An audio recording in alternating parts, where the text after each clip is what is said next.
unleashing the whole church into the world to transform it. Unleashing the whole church, unleashing the whole church into the world to transform it. Yeah, hello beloved people of the Lord. My name is Frank and I am from Bayreuth City Church, and it's my pleasure once again to come and then share with you the word of the Lord as we do on our Turning Point ministrations.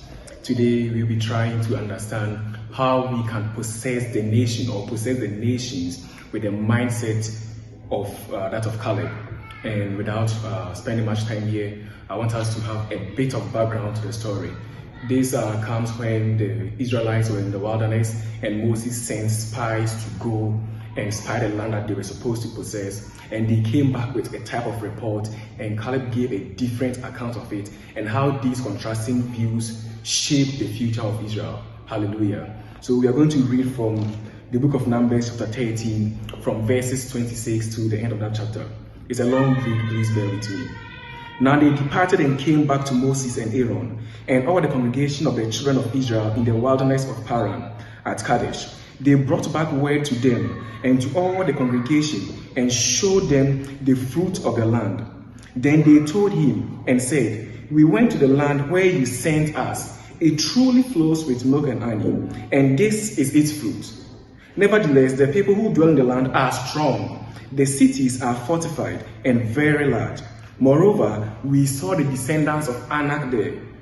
The Amalekites dwell in the land of the south, and the Hittites, the Jebusites and the Amorites dwell in the mountains and along the banks of Jordan."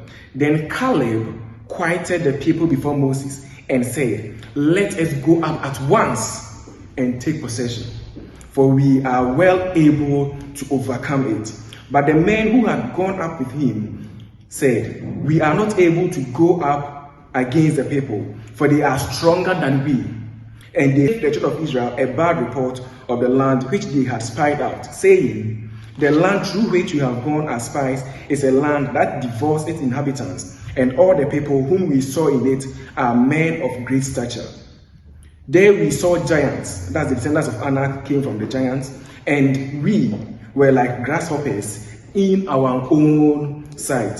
So were we in their sight." Hallelujah. So from this long read, we can see that they were sent as spies. And if you read the verse 1, 2, and 3 to these people, you will see that they didn't just take random people.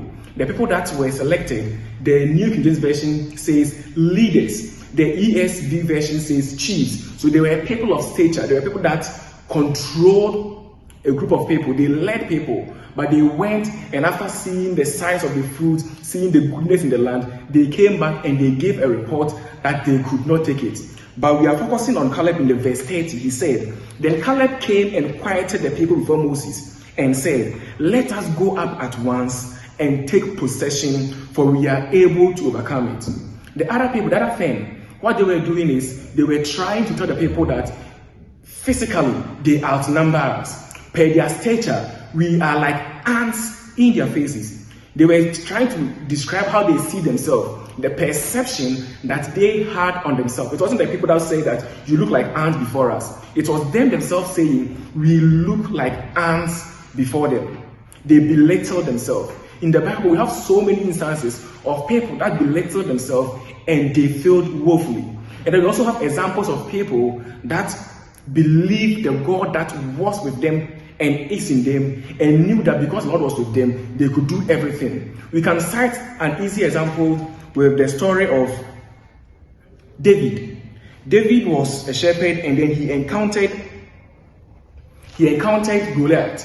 And Goliath was boasting, putting the whole of Israel under siege. They couldn't even move or do anything because none was man enough to confront him.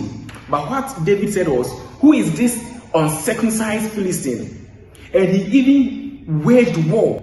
Even though he wasn't qualified, he knew the Lord that was with him, and he came with that mindset like that of Caleb. That's what we are trying to get. When we look at Daniel, Shadrach, Meshach, and Abednego, when they were in Babylon, they were asked to bow down at the sound of trumpet to that image that was made. But they said, we are not going to do it.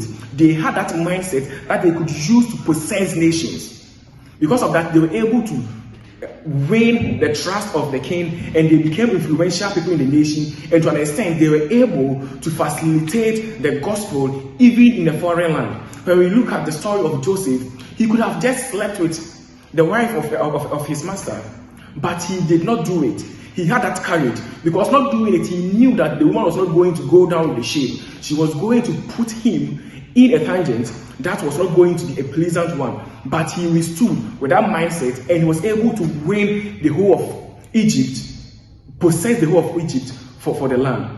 And if you try to look at the story, we go further from the book of Numbers and go to the verse number 14, we understand that because of how the people saw themselves and belittled themselves, God told them that because of this, for the 40 days that they spied in the land, they are going to spend 40 days in the wilderness. And he said that of all the spies, only Caleb and the other one are the ones that are going to see the promised land. These are two things that I want us to learn from these passages. When we believe that the Lord is with us and we can do everything because he that is within us is greater than that who is outside, we understand that we are able to win things that our normal strength physically cannot get for us. And whenever we try to do things with that mindset, we are able to leave a legacy.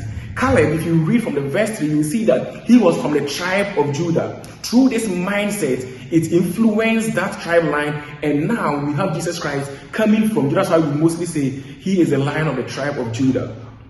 But the other guys that they couldn't even see the land that they went to spy. So we need to have this mindset to take over the nations, to possess the nations for God, and we are going to leave lasting legacies for the generations that come after us. And also, whenever God expects us to do something and we belittle ourselves, we prolong our waiting time. If the spies had come with the report and had agreed with Caleb and had a similar mindset, they could have taken it out. But if you read the verse 14 and 15, God explicitly says, because of this, the number of days that you spied, which is 40, is going to be the number of years. So for each day, they spent 1 year as a punishment for doubting the God that was with them. I believe we have learned something from this, and we are going to go out into the nation and possess these nations with this mindset, never giving up, never letting the circumstances or the regulations of the place that we stay be the reason why we are going to chicken out and not spread the gospel. I hope to see you again, and as usual, Barrow City Church, we worship every Sunday, and we would like to see you and worship with you. Have a nice week. Bye-bye.